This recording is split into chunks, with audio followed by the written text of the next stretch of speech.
When the English first arrived in North America, they were shocked by the vast amount of forest and wildlife. At their arrival, the English believed there were only human beings in this newly founded continent. However, to their inconvenience, there were not. To their surprise, they discovered a race of human beings now called the Native Americans who had been living on this continent for thousands of years.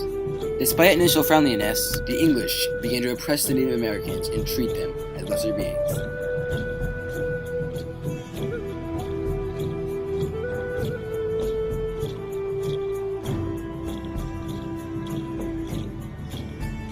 Then, a couple of decades later, plentiful amounts of gold and silver were discovered, creating an even larger problem. Before the arrival of the Europeans, Native Americans had all the freedoms one could imagine. This was evident as they were able to hunt and wander wherever they desired. In addition, the natives were able to practice their tribe religion in peace, as discrimination over religion was not common. Also, Native Americans had all of their natural rights, as they were given the right to life, liberty, and property. Because of these freedoms and rights, the Native Americans thrived during this time and lived with conflicts only existing among their own people. However, all of this changed when the Puritans first set foot on the Americas.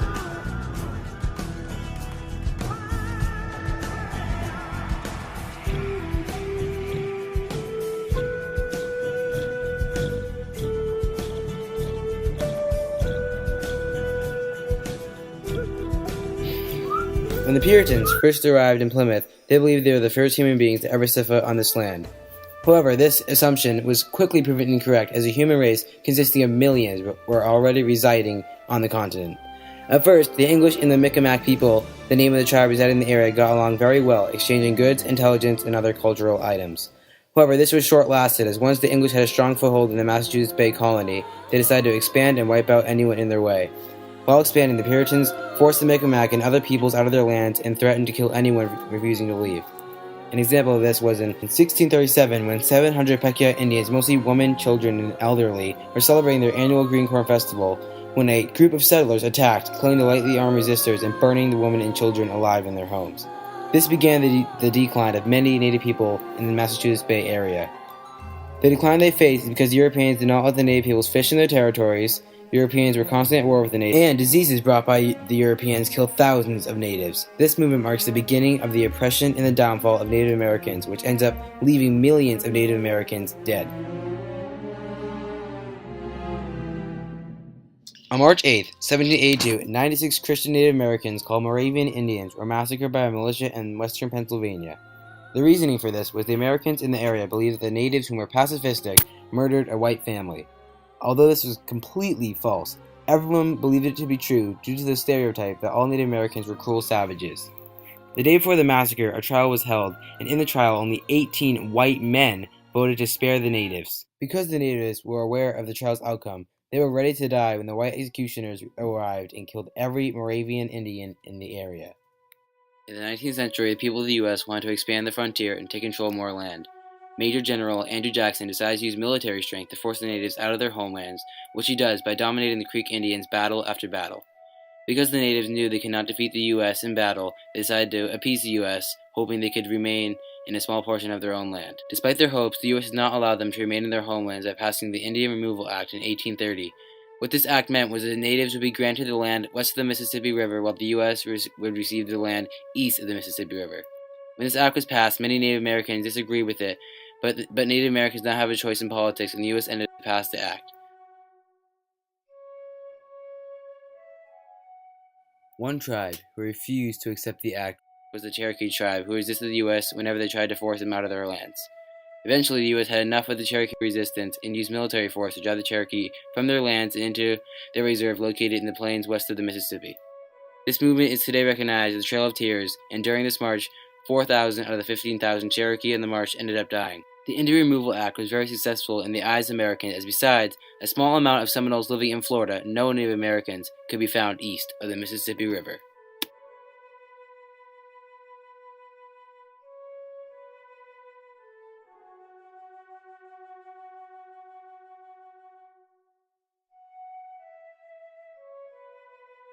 On November 29, 1864, a group of Colorado militia under the command of Colonel John Shivington attacked a camp of Cheyenne and Arapaho Indians along Sand Creek in Colorado. During this attack, 250 surrounding men, women, elderly, and children were ruthlessly murdered. The militia, who saw the peace signals, had orders to kill and followed through with their orders, creating one of the most devastating massacres in Native American history.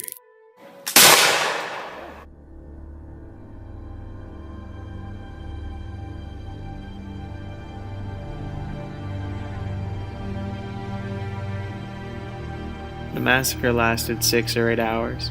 I tell you, Ned, it was hard to see little children on their knees have their brains beat out by men professing to be civilized. They were all scalped, and as high as a half a dozen taken from one head. They were all horribly mutilated.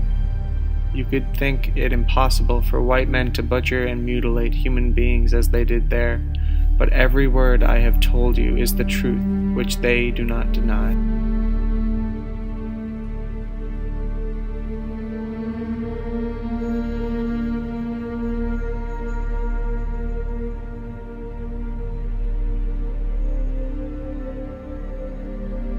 Following the Indian Removal Act, a movement in America today recognized as westward expansion, or the Gold Rush, began. As the whites moved further and further west, they eventually began intruding on Native American reservations. Instead of respecting the natives' right to own this land, they forced them out of their reservations into areas further west. For the Sioux tribe, they moved into a sacred area in the Dakotas that they felt they had to remain in control of. In 1868, the Sioux signed a treaty with the U.S. that guarantees the Sioux permanent control of this land. Despite the treaty, the U.S. cannot resist trespassing on the Sioux's land when a rumor of gold on their reservation is passed around. In 1875, the discovery of gold in the Sioux reservation is announced, and Americans begin to advance towards it. The U.S., allowing its people to trespass on the Sioux's land, angers the Sioux, but despite their stubbornness, they are eventually forced further west into the Yellowstone River region in the Bighorn Mountains. This region was recognized as the last great hunting grounds in the eyes of the natives, and they knew they could not leave this territory. Once again, the United States wants the Sioux to leave and go west, but this time the Sioux are not leaving.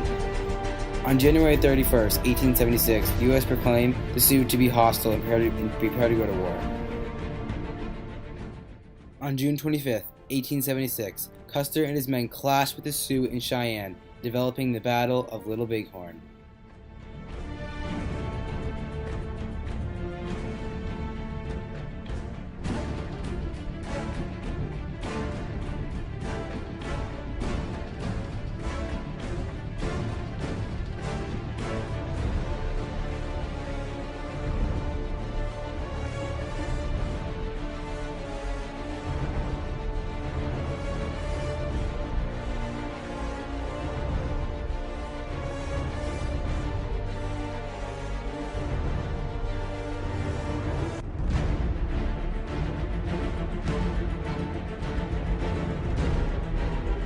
In the battle, Chiefs Sitting Bull and Crazy Horse know it is their responsibility to preserve their way of life, and with the help of the courage and determination exemplified by the warriors, they emerge victorious, leaving no American survivors.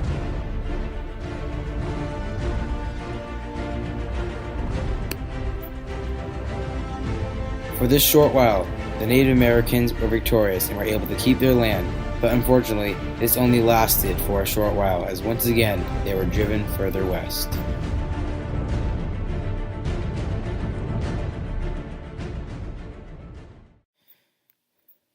On December 29, 1890, the U.S. Army opens fire on Bigfoot Sioux. At the scene, Native Americans held up white flags to signal surrender, but despite the surrender, the U.S. continued to slaughter the helpless Native Americans. On New Year's Day, the body of 146 men, women, and children were thrown into a mass grave at the site of the massacre. Before throwing the bodies into the mass grave, the U.S. soldiers robbed the bodies, keeping various items and clothing as souvenirs. Not only was this a violation of rights, but it was also a violation of morality. I did not know then how much was ended.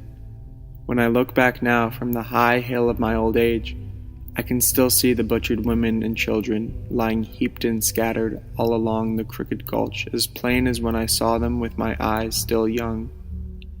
And I can see that something else died there in the bloody mud, and was buried in the blizzard. A people's dream died there. It was a beautiful dream. The love of possessions is a disease with them. They take tithes from the poor and weak to support the rich who rule. They claim this mother of ours, the earth, for their own and fence their neighbors away. If America had been twice the size it is, there still would not have been enough.